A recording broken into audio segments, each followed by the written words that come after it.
Montreal's biodiversity is threatened by the development of infrastructure in a park home to numerous species. I'm here at Techno Park, where the development of the Réseau Express métropolitain puts the ecosystem in danger. To drill under a wetland is obviously something that faced challenges on the part of the REM. So we had a sinkhole open up here. We had other sinkholes open up in the forest as well. Tunneling under the wetlands proved quite difficult. Sinkholes were opened up, our marshes were drained, even though the REM will say there wasn't a correlation between the low levels of water and the sinkholes that opened up with the tunneling. But we know that the ground became quite unstable in places. And so we had really severe effects of ecological effects of that choice to have the REM station there. Local 514 visited Techno Park, home to a large amount of unspoiled green space. But future development could threaten the security and preservation of this space.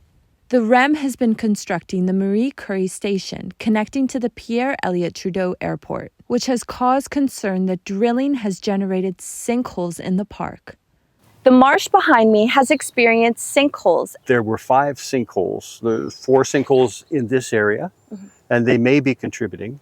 But there was also a major sinkhole in the pond itself. What part of the REM construction is responsible for this? We have to hypothesize because we can't say for sure, but they were the only ones digging in the area.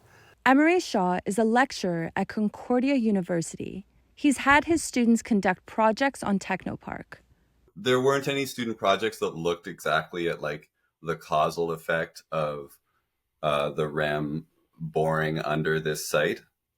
But that is like a very, it's a telling piece of evidence that they saw this swampland basically drain following this tunneling under the site. We've been monitoring those water levels ever since, and we know that this year the water levels appear to be a little lower than they should be, so it's of concern to us. It should be said that the REM did fill in the sinkhole, so there was an effort at compensation, even though there was not an assumption of responsibility. So their line was that it could be related to the lowered levels of water, could be related to heat and not to the sinkholes. But they did acknowledge that the sinkholes that opened up were caused by the tunnel boring. Okay.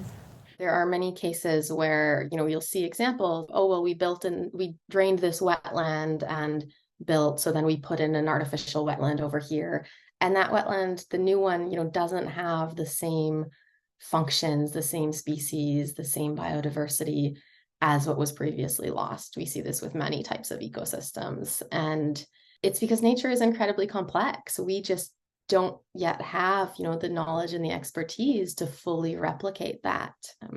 And it's expensive in terms of money, but also in terms of time, in terms of resources to recreate something that we've already had. And so wherever we can in the city, retaining high value green spaces as they are is the preferred course of action ecologically. As we continue to approach climate catastrophe, untouched green spaces are essential in cooling the island of Montreal. We've had studies done that showed that this particular site is just as efficient, if not more efficient, at retaining the cooling effect that's offered by our natural environment. Climate change is becoming harder to ignore, and green spaces are needed to slow this effect. Montreal recently had the worst air quality in the world, generated by smog from Quebec's wildfires. This is no joke. The sky is so foggy and I'm having a hard time breathing. Combined with rising global temperatures and record heat waves, urgent climate action is needed. Companies are being asked to commit to sustainability efforts. But are there cases of greenwashing involved in these projects? Local 514 reached out to the owners of the REM, the Caisse de dépôt et placement du Québec, multiple times in the last month. We did not receive a response before the publication of this video. The REM claims that their transportation system will contribute to decreasing 100,000 tons of greenhouse gases a year. But the development of the REM will generate greenhouse gases before it even opens to the public. The construction of the REM has resulted in the removal of trees. The CDPQ claims that they will plant trees to compensate for this loss. We can't, plant our way out of climate change and its impacts. We need to do it at the same time as reducing emissions. We also need to be thinking about retaining the mature trees that we already have in our cities, because the benefits that these trees provide, particularly benefits like temperature regulation, flood regulation, that are very closely tied to a changing climate, really scale with the size of a tree. So you can imagine, standing next to a very small tree that's not doing very much in terms of shading or reducing temperature compared to a nice, tall, mature shade tree. And so planting new trees is great, but it's going to take decades for those trees to be able to provide the benefits that we're already getting from the trees we have now.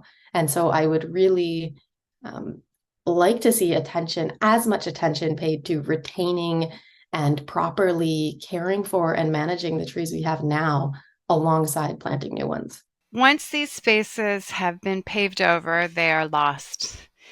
And we don't have many spaces like this left on the island of Montreal, within the greater Communauté métropolitain de Montréal. We know that we need every last little green space and natural space that we can preserve in order to meet our international obligations, but it's also for our own health and well-being. It's not 100% reliable, but we see the different sounds of the different birds. Techno Park is home to more than 200 species of birds. The Techno Park is home to incredible biodiversity. It's what we could consider a biodiversity hotspot within Montreal, particularly when we think about the number of bird species that have been documented there. It's a really important space for birds to stop over on their migratory journey. And there are a number of other important species that use that habitat as well. And so a reduction in trees or in land or kind of fragmentation of that space where we're, chopping it up into pieces can definitely be detrimental to biodiversity. Environmentalists have cited fragmentation as a factor causing degradation of the environment and biodiversity in the area. It would dismantle the site as a natural area of contiguous refuge for biodiversity, simply put. So when you have fragmented pieces of natural land, there are resources in those pieces in those different pieces of land that create a network of resources for animals. And simply put, when you have that fragmentation of that, the site as a whole becomes significantly degraded. Animals try to traverse, they get killed, creates this asphalt barrier. It's not solely this individual isolated value of this particular lot that matters. It's the fragmentation of the site as a whole that will incur the doors that are open to development in the sector. And we know that you can't really compromise one section of a space without it having an effect on the whole. We often refer to it as death by 1,000 paper cuts with these incursions over the years. If it's the REM, if it's the sinkholes, if it's the raising of monarch fields, if it's any of these kind of pressures on this natural environment, they are cumulative over time and jeopardize the space. The city has announced various climate commitments to meet by 2030, including reducing carbon emissions by 55% and planting 500,000 trees in Montreal. But could development in Techno Park hinder these efforts? It costs actually much more to be re-greening mineralized spaces than it does to simply protect those green spaces. And that's not including any of the international commitments that the City of Montreal and the province of Quebec have made toward our targets of protecting 30% of the land for conservation by 2030. Providing green transportation is a large part of addressing climate change, as transit contributes to a large portion of Montreal's total greenhouse gas emissions. In order to slow or prevent climate catastrophe, we'll have to balance transit, protection of habitat, and the continued greening of our spaces. As climate catastrophe looms, time is vital. Are you concerned about the threats to biodiversity in Technoparc? Let us know below in the comments.